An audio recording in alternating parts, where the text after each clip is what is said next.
Hola amigos, ¿cómo están? Bienvenidos una vez más a este viaje por la historia de la Iglesia, aunque hoy no vamos a hablar de historia, sino de algo de moral. Vamos a tocar un poco el tema del adulterio, el pastor y el adulterio.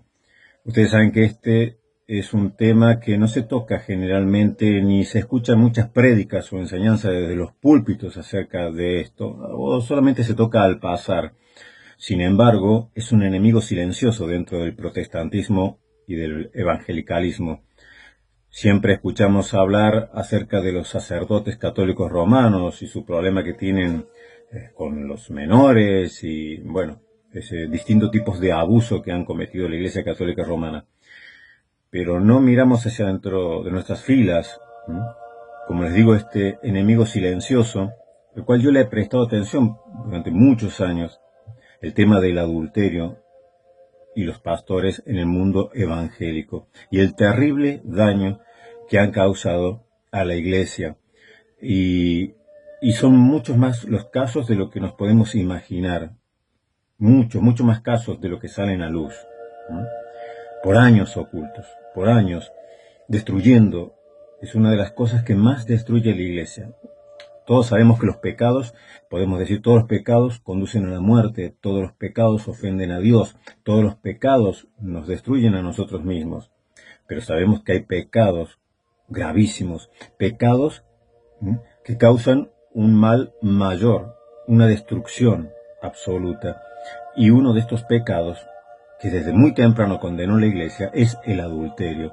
En la iglesia primitiva, por ejemplo, basándose en lo que Juan decía de que hay pecados que son de muerte y hay pecados que no son de muerte, y que no digo que se pida por aquellos pecados que son de muerte, pero hay otros pecados que no son de muerte, dice Juan. Bueno, esta clasificación que hace la Iglesia Católica Romana acerca de pecados veniales y pecados mortales no es un invento de la Iglesia Católica Romana en sí, porque esto se remonta a una tradición muy antigua de la Iglesia. Es decir, ya al principio de la Iglesia vemos cómo los pecados mortales, por ejemplo, eran clasificados en el adulterio, el asesinato, la violación y la negación de Cristo, el ofrecer sacrificios, el ofrecer holocausto, el ofrecer incienso, durante la persecución del Imperio Romano. Todas estas cosas eran pecados gravísimos, mortales,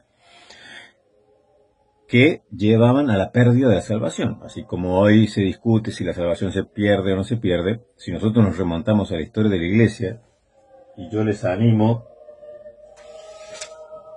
si ustedes leen este libro, Mártires y Perseguidores, de Alfonso Ropero, ustedes podrán entender por qué se negaban a ofrecer unos granitos de incienso o una libación, allí un chorrito de vino, en memoria del genio del emperador. ¿Por qué se negaban y estaban dispuestos a dar su vida? Porque ellos pensaban y estaban convencidos que si negaban a Cristo, no importa cuánto hayan creído en Cristo, no importa cuánto le hayan servido, no importa cuánto le hayan seguido, si negaban a Cristo, si decían César es Kyrios, César es el Señor, como le exigían, y arrojaban unos granitos de incienso allí en el altar del emperador, ellos perdían la salvación. Porque dice, el que confiesa a Cristo, el Hijo le confesará, pero el que niega al Hijo, ¿no? El Hijo le negará también delante del Padre. Ellos tenían bien presente esto y tenían sumo respeto acerca de lo que era la diferencia entre estos pecados. Tal es así que, por ejemplo, en el siglo III tenemos que quedó vacante la sede apostólica de Roma, y se postulaban, entre otros, bueno, Cornelio, Novaciano era un gran teólogo, Cornelio era un personaje así como medio gris, ¿no? No tenía la capacidad intelectual ni el poder de oratoria o teológico que tenía Novaciano, pero claro, Novaciano tenía la idea de que una vez que un cristiano pecaba, cometiendo, por ejemplo, adulterio, asesinato, violación o apostasía, negando a Cristo, bueno, todo esto era apostasía. Y era echado de la iglesia, o sea, fuera de la iglesia, quedaba excluido de la salvación, quedaba condenado eternamente y ya no había ninguna posibilidad de ser aceptado nuevamente en la iglesia. Se negaba a recibir nuevamente a estas personas que habían cometido estos pecados mortales. Por su parte, Cornelio decía que sí. Esto era consenso general. En esa época todos en la iglesia primitiva creían que pecados como el adulterio, como el negar a Cristo ofreciendo incienso, o comprando los libelos, o el asesinato, la violación y otros tipos de pecados mortales, excluían del reino. Directamente esa persona ya perdía la gracia, ¿no? Se caía de la gracia completamente, ya era un apóstata, fuera de la iglesia, fuera de Cristo. Pero Cornelio, a diferencia de Novaciano, decía que sí, que tenía posibilidades. Si se arrepentían y hacían frutos de arrepentimiento y una buena y larga penitencia, había posibilidades de que vuelvan a integrarse a la iglesia y a la vida espiritual y a la gracia. Por eso se busca el apoyo de Cipriano de Cartago, que estaba en aquella época en el norte de África, y que él tuvo la misma opinión que Cornelio, es decir, estaba a favor, y escribe uno de los libros famosos de San Cipriano, que es del Apsis, es decir, los caídos, aquellas personas. Es un libro muy interesante, muy bueno, como habla acerca de aquellos que han pecado, que han caído en adulterio, que han negado a Cristo ofreciendo. Sobre todo se trata de aquellos que han caído en la persecución negando a Cristo. Bueno, obviamente habían caído de la gracia, estaban excluidos de la salvación, excluidos de la vida eterna, condenados, pero había una posibilidad de reintegrarlos a la iglesia si se arrepentía, si confesaban públicamente y por medio de una penitencia que era bastante dura. A veces duraba hasta 3 años, ¿no? Cuando algunas de estas personas querían ser aceptados nuevamente en la iglesia, durante 3 años se sentaban en un lugar especial de la iglesia, ¿no?, donde estaban los penitentes. Todos sabían que él estaba sentado allí porque había cometido un pecado grave y estaba en un proceso de arrepentimiento y en un proceso de restauración. Por 3 años no les permitían participar en la Eucaristía o la Santa Cena, en algunos casos. O sea, la iglesia de aquel entonces, esa iglesia victoriosa que conquistó el Imperio Romano, se tomaba muy en serio las cuestiones de los pecados, estos pecados serios, estos pecados que causaban mucho daño. Y aunque fuesen restaurados, en el caso de un ministro, por ejemplo, si era un ministro, si era un pastor, si era un diácono, si era alguien que ejercía el ministerio, podía ser aceptado nuevamente en la iglesia, podía hacer esta dura penitencia, hasta que la iglesia decidiese que ya había cumplido la penitencia necesaria, pero nunca más podía ejercer un cargo de liderazgo dentro de la iglesia. Ya nunca más podría ser sacerdote o pastor o presbítero o como le quieras llamar, o obispo o diácono o maestro, nunca más. Quien caía en adulterio, quien caía en homicidio, quien caía en negar a Cristo, es decir, en esta apostasía de ofrecer sacrificios, podía ser readmitido a la iglesia después de una dura penitencia, pero jamás podía volver a acceder al ministerio, porque ellos tenían conciencia de que eso eran pecados muy graves que habían dañado no solamente a esa persona, sino que habían dañado también al cuerpo de Cristo. También podemos ver allí en el libro de Pastor de Hermas, también que es muy de los primeros años de la iglesia, vemos cómo, por ejemplo, nos relata que era un sentir general y una creencia bastante extendida dentro del cristianismo primitivo, que cuando una persona recibía el bautismo, todos sus pecados eran perdonados. O sea, todos sus pecados, era limpio de todos sus pecados. Pero si luego volvía a pecar, ya no había más arrepentimiento, ¿no? Ya no había posibilidades, ya no podía sacrificar nuevamente a Cristo para que se fuesen borrados sus pecados. Es decir, sin embargo, ya el Pastor de Hermas, en el libro, él trae una especie de novedad, ¿no? Dice que así le había revelado el Señor, que después del bautismo, después de que fuesen perdonados todos los pecados, si caían en pecado, obviamente estamos hablando de pecados, estos pecados graves, había una última oportunidad, que le llevara esa esperanza a las personas que habían caído, que aún les quedaba una oportunidad de ser readmitidos a la salvación, de ser readmitidos a la iglesia, de recibir el perdón de Dios y ser restaurados. Pero si después de eso volvían a caer, entonces ya no había más posibilidades de salvación. Es decir, eran bien conscientes de la gravedad del pecado en la iglesia primitiva, esa iglesia que conquistó el Imperio Romano. que no se tomaba a la ligera los pecados, y mucho menos eran de los líderes, mucho menos eran de los ministros, a los cuales les daban la oportunidad de ser readmitidos después de una dura penitencia en la iglesia, pero jamás les permitían volver al ministerio, por muy grandes, por muy buenos, por muy portentosos que hubiesen sido. En el caso de Novaciano, recordemos que fue el primer antipapa el que disputó con Cornelio. No aceptó la ordenación de Cornelio, bueno, se separó. Era un gran teólogo ortodoxo, pero él era de estos, se consideran los puros, ¿no? Como cátaro también es la palabra para los puros. No aceptaba personas que habían caído en adulterio, ya para ellos no había ninguna oportunidad ya de readmisión y de salvación. La iglesia, que permanece unida, por ejemplo, con Cipriano de Cartago, con el Papa Cornelio, sí, admiten y hacen todo un desarrollo de lo que sería la penitencia y cómo debe ser una penitencia para que sean remitidos a la iglesia. No con ligereza, tampoco con extremada inflexibilidad y dureza, pero sí, una disciplina dura. No será hasta que empiece el tema de las indulgencias que se empieza a ablandar la disciplina dentro de la iglesia. Cuando uno lee, se asombra, porque eran muy duros con aquellos que habían caído. Lo abrían los brazos, lo aceptaban en la iglesia, le abrían las puertas para la readmisión, pero realmente tenían que demostrar que se habían arrepentido, tenían que hacer una penitencia y todo el mundo tenía que ver que había un verdadero cambio, y eso a veces llevaba años para ser completamente readmitidos a la comunión de la iglesia. No fue hasta que se empezó aquello de las indulgencias. Entonces, a lo mejor, en vez de estar yo 2 años sentándome de penitente allí en el fondo de la iglesia y que todos sepan que yo estoy allí cumpliendo una penitencia, arrepintiéndome del pecado que cometí, a lo mejor hacía una procesión, una peregrinación a Santiago de Compostela o a Jerusalén, a los lugares santos, y eso me obtenía para mí indulgencia plenaria, y entonces yo era remitido a la iglesia. Pero hasta entonces era muy dura y exigente la disciplina, se lo tomaba muy en serio.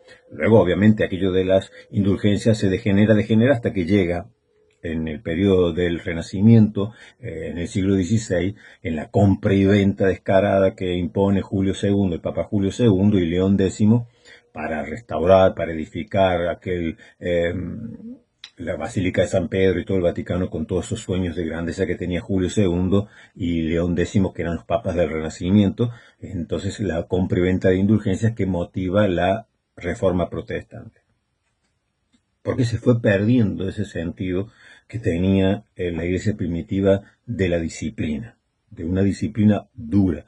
¿Caíste en pecado grave? Bueno, así de grave tiene que ser tu disciplina y tu corrección, hasta que nos muestres a todos que verdaderamente estás arrepentido. Entonces, este es un tema, y el adulterio, les digo, es un tema que a mí desde el principio me tocó, y siempre he estado observando y siempre he estado analizando este tema, porque el primer libro que yo compré, el primer libro cristiano que yo compré, aparte de la Biblia, fue este, Cruzar el río, la vida de Jimmy Swaggart. Lo compré cuando Jimmy Swaggart estaba en todo su esplendor. Yo era recién convertido, tenía poco de convertido. Y aquí los sábados pasaban sus prédicas, ¿no? Sus servicios religiosos, sus campañas, las pasaban por televisión, por la televisión pública, abierta, no eran privados en aquel entonces, los pocos canales que había, pero los sábados pasaban esta prédica. Y yo recuerdo que no me las perdía. Y yo lloraba, yo lo escuchaba y lloraba, y yo no entendía tampoco ni por qué lloraba. Es decir, era realmente, solamente me ha pasado estas cosas con Jimmy Swaggart y con Leonard Ravenhill, ¿no? Con sus predicaciones, que son como flechas que traspasan el corazón. Yo amaba a este siervo de Dios. Esto fue un verdadero siervo de Dios. Esto fue un genuino avivamiento y un genuino ministerio de Dios. Eso es innegable. Me podrán decir, te gusta o no te gusta, pero era innegable. Como dijo Leonard Ravenhill, Dios le había dado a Jimmy Swaggart América y la podría haber puesto a los pies de Cristo si hubiese permanecido fiel, pero Jimmy Swaggart escogió el camino del adulterio. Nadie lo forzó, nadie lo obligó. Y yo recuerdo que me enteré de eso por los medios también públicos, por una radio pública, escuchando radio secular, porque era tan influyente Jimmy Swaggart, a donde venía, en América Latina, donde pisaba, llenaba estadios. Y ustedes saben que Jimmy Swaggart fue uno de los primeros que atacó el Evangelio de la Prosperidad, así que Jimmy Swaggart no tiene nada que ver con el Evangelio de la Prosperidad. Tiene muchos libros y fue el primero en levantar la voz contra el Evangelio que ya empezaba a convertirse en un movimiento influyente, el Evangelio de la Prosperidad, el mal llamado Evangelio de la Prosperidad. Él fue el primero en atacarlo, pero lo atacó con todo. Ustedes saben que, si ven los servicios de Jimmy Swaggart, era buena música, con un buen coro, no había show, no había espectáculo, no había desorden. Es decir, Jimmy Swaggart todo se basaba en la predicación, él y la Biblia. Y predicaba y la gente venía a Cristo. Yo nunca he vuelto a ver un predicador como Jimmy Swaggart, salvo Leonard Ravenhill.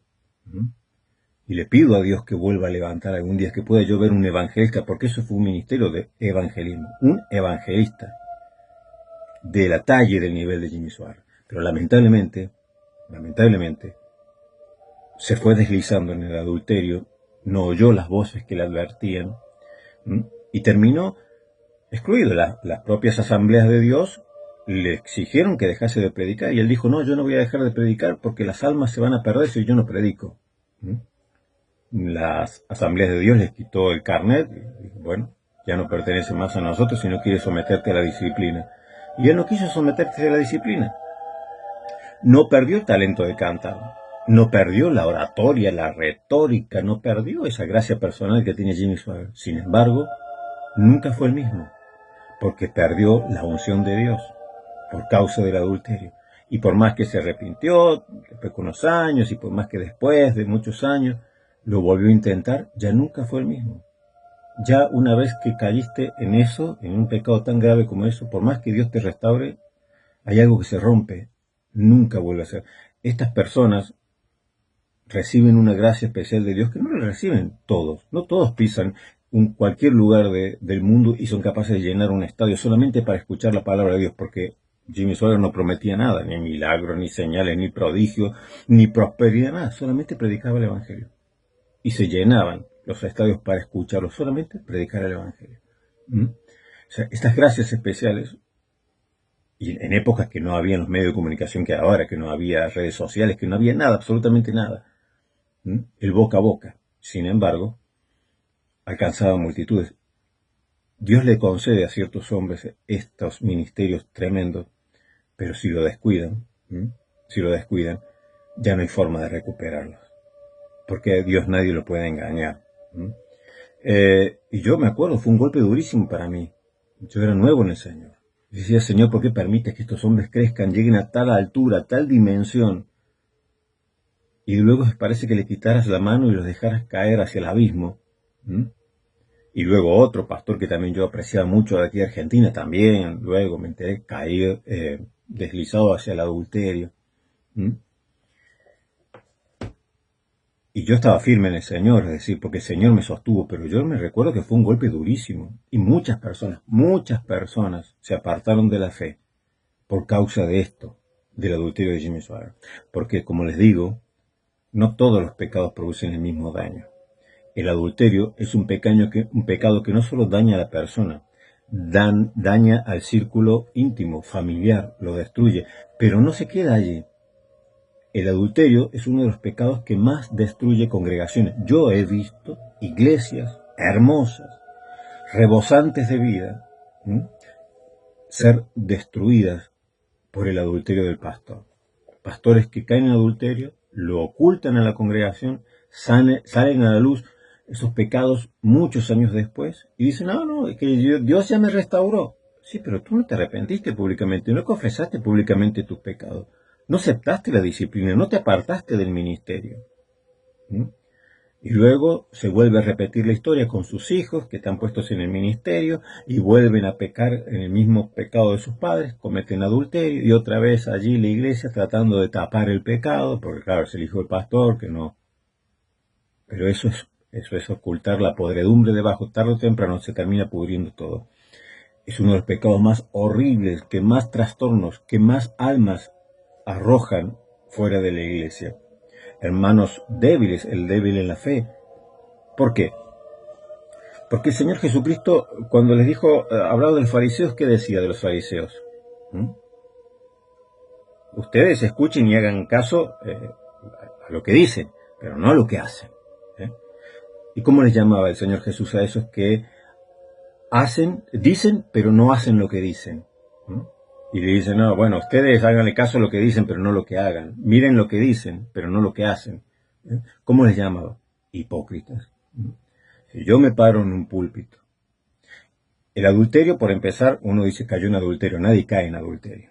El adulterio no es una caída. Una caída sería, no sé, que un pastor está en un lado con su mujer, con su hija, alguien viene y le falta el respeto a su mujer, o toquetea a su hija y el pastor se da vuelta y le mete una imposición de puño que lo deja dando vuelta 3 días en el aire. O sea, yo saldría a defender a ese pastor, yo saldría a justificarlo, ¿no? Como hombre de la casa, le faltan el respeto a tu mujer o a tus hijas, pues está bien, ¿no? Es decir, cayó, porque iba corriendo lo más bien y de pronto se tropezó, cayó, está bien. No tuvo a lo mejor la paciencia, no tuvo... Es un tipo de pecado. Pero el adulterio no es una caída, el adulterio es un desliz que lleva días, semanas, años. Van acariciando el pecado, miran a esa mujer, la codician, el coqueteo, sí, el bueno, en esa relación de iglesia, ¿no? De líder, de pastor con una mujer, de la feligresía. O sea, no es una caída de un día para el otro. Y mientras tanto, mientras pasan esos días, semanas, meses y años en que se va gestando y se desarrolla hasta que culmina ese adulterio, ese pastor se sube al púlpito y predica y enseña y habla, mientras en su corazón está esperando la hora que termine el culto para ir a ver a su amante. Hipócritas, hipócritas. Por eso hace tanto daño el adulterio, porque el adulterio convierte al predicador, al pastor, en un hipócrita, que no vive lo que dice, que está mintiendo y engañando deliberadamente a la gente. Por eso después, cuando las personas se enteran de que su pastor estuvo en adulterio, empieza a recordarse todo este tiempo que yo escuché sus predicaciones, sus enseñanzas. Era un hipócrita. Era un hipócrita. Estaba enseñando con su boca allí, pero su corazón estaba allí en el adulterio. Era un hipócrita. Por eso hace tanto daño. Y muchas personas no pueden resistir esto. Si no están firmes en la fe, terminan pensando que toda la religión, que el cristianismo, es mera hipocresía. Y se terminan apartando. Muchas personas terminan fuera de la iglesia por culpa del adulterio de los pastores, porque es un pecado de gran hipocresía. Ya les digo, no sé, un pastor un día se enojó, se peleó con alguien, le pegó a alguien. No sé, un día estaba allí, que en una fiesta, se tomó 3 copas de más, se emborrachó. Son pecados, sí. Pero hasta yo lo justificaría diciendo, bueno, está bien, ya cayó, ya se arrepintió, está restaurado, bueno. Pero no incluye hipocresía, no incluye la hipocresía de subirse al púlpito y predicar lo que no vives, como los fariseos, que predicaban bien, pero vivían mal. Y el Señor les recrimina por esto. El Señor nunca fue duro con el pecador nunca. El Señor Jesucristo, van a ver ustedes que siempre es misericordioso y compasivo.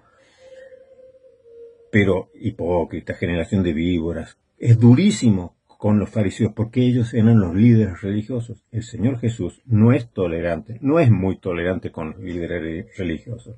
Tú quisiste ser pastor, tú insististe, tú lloraste, Señor, yo tengo este sentir, el llamado, quiero ser pastor, quiero ser líder, quiero ser maestro.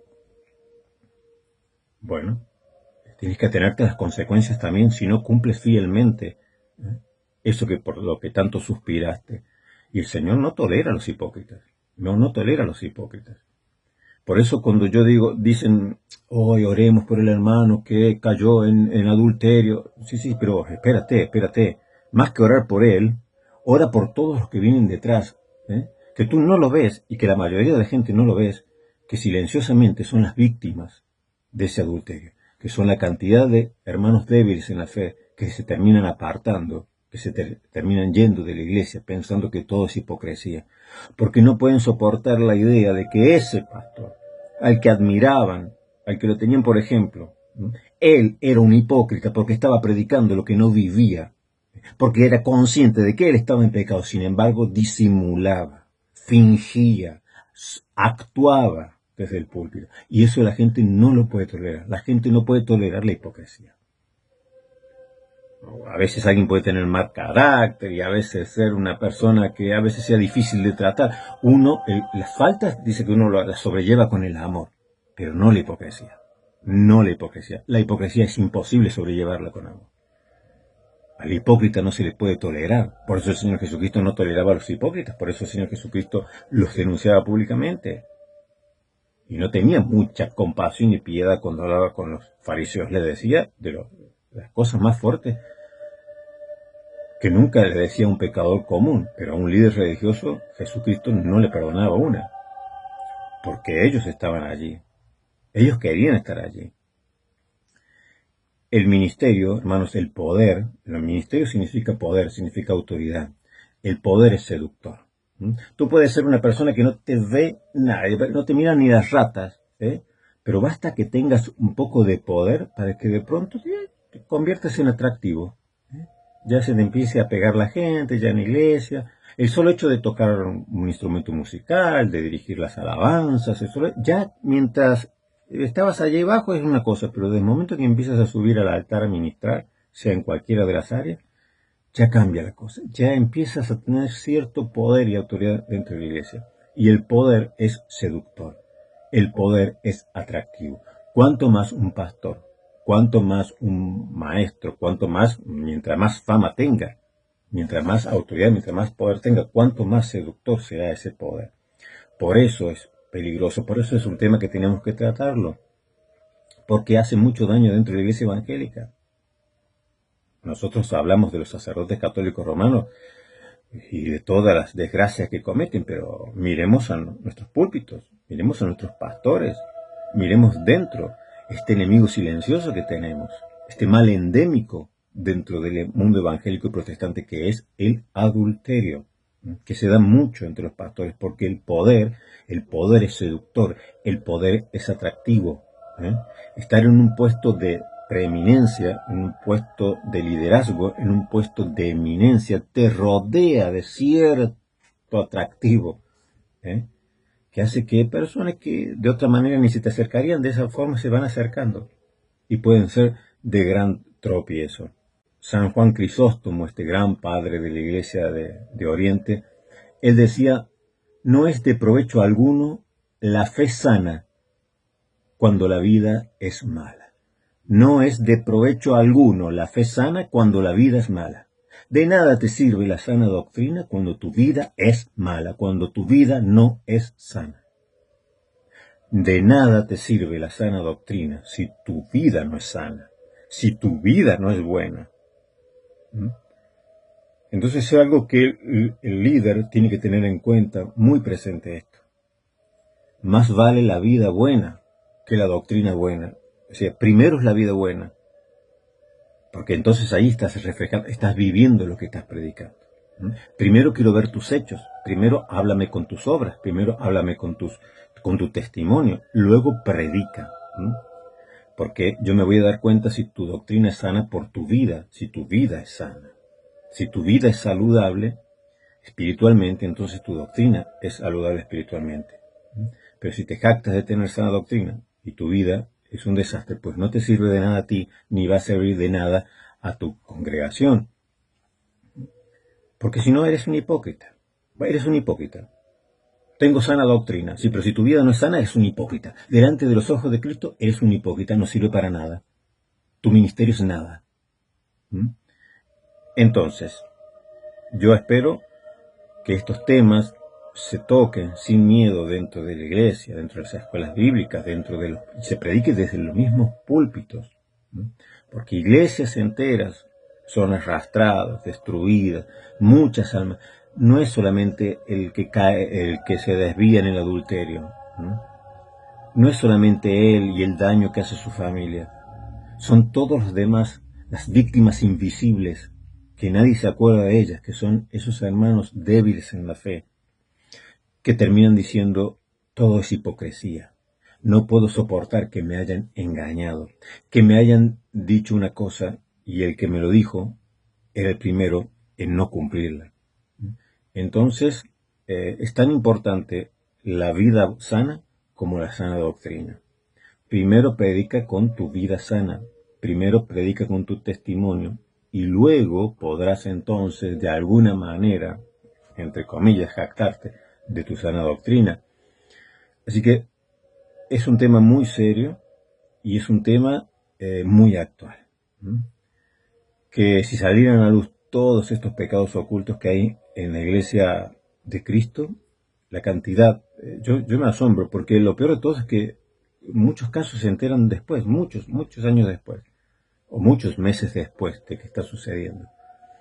Nos falta mayor discernimiento espiritual para ver que el que está allí ocupando el púlpito está predicando lo que no vive, y no es más ni menos que un fariseo, un sepulcro blanqueado. Por más que nos duela, sí, tenemos que ser compasivos, sí, tenemos que ser misericordiosos, pero recordemos que aquella iglesia primitiva que conquistó el Imperio Romano era muy exigente con el pecado, era muy exigente con la penitencia. Has caído, arrepiéntete, pero ahora te vas a someter a la disciplina de la iglesia, que es dura, y que dura tiempo hasta que estemos convencidos y nos demuestres que verdaderamente estás arrepentido y que has cambiado de actitud. Bueno, estimados, espero que este tema, yo no hago mención a nadie, este es un tema que hace mucho tiempo, ya les digo desde siempre, me llamó mucho la atención porque precisamente fue el primer golpe duro que me tuve que enfrentar en el cristianismo, que aquel que yo tanto admiraba, que me llevaba a los pies de Cristo, que escuchaba sus predicaciones llorando, a quien admiraba como un jovencito que recién comienza en los pasos del Señor y admira a aquel que va adelante y lo tiene por gigante, como un padre espiritual, y luego lo ves allí derrumbado diciendo, entonces fue un hipócrita, todo ese tiempo en el cual transcurrió desde que comienza a acariciar ese pensamiento hasta que luego lo va ejecutando y hasta que lo descubren. ¿Cuánto tiempo pasó? ¿Cuántas veces subió al púlpito y nos mintió y nos engañó? Y esa es una de las peores decepciones que tiene un cristiano. Y no todo el mundo lo puede superar. Por eso para mí es un tema demasiado serio, para tomarlo así a la ligera. Y como para decir, bueno, sí, ya se arrepintió, ya el Señor lo va a restaurar. No. Espérate, tranquilo. Primero vamos a atender esas almas que quedaron, el tendal de almas que dejaste detrás por tu hipocresía religiosa. Vamos a ver todos estos, para que no se pierdan los pequeñitos por los cuales murió Cristo.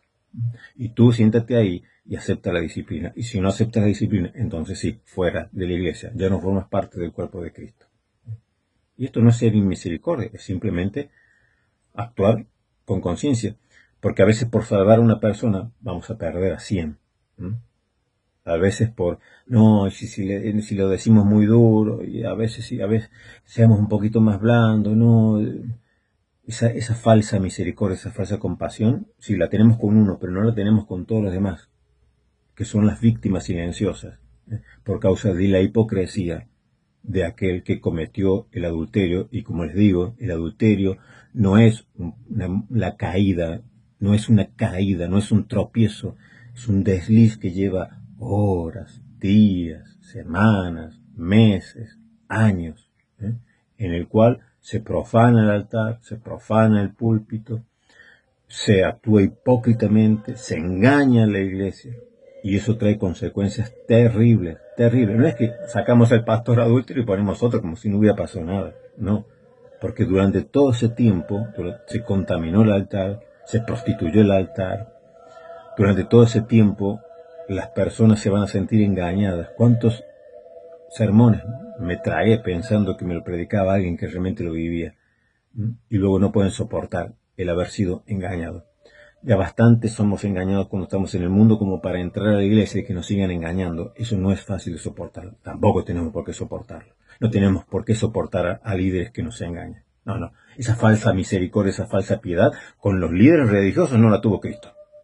Cristo tuvo mucha compasión y misericordia con los pecadores, pero con los líderes religiosos que caían en pecado o que predicaban lo que no vivían, con eso no tuvo compasión el Señor.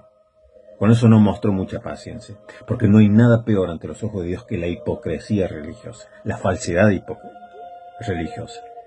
El decir, el mostrarse, el enseñarse, el pararse en las plazas para ser visto por los hombres, el pararse en un púlpito, el pararse en un altar para ser visto por los hombres, pero por dentro están secos, podridos, por el pecado. Eso no lo tolera el Señor, porque produce mucho daño a su iglesia. Y al Señor, si bien le importa esa persona, ese líder, mucho más le importa el resto del rebaño.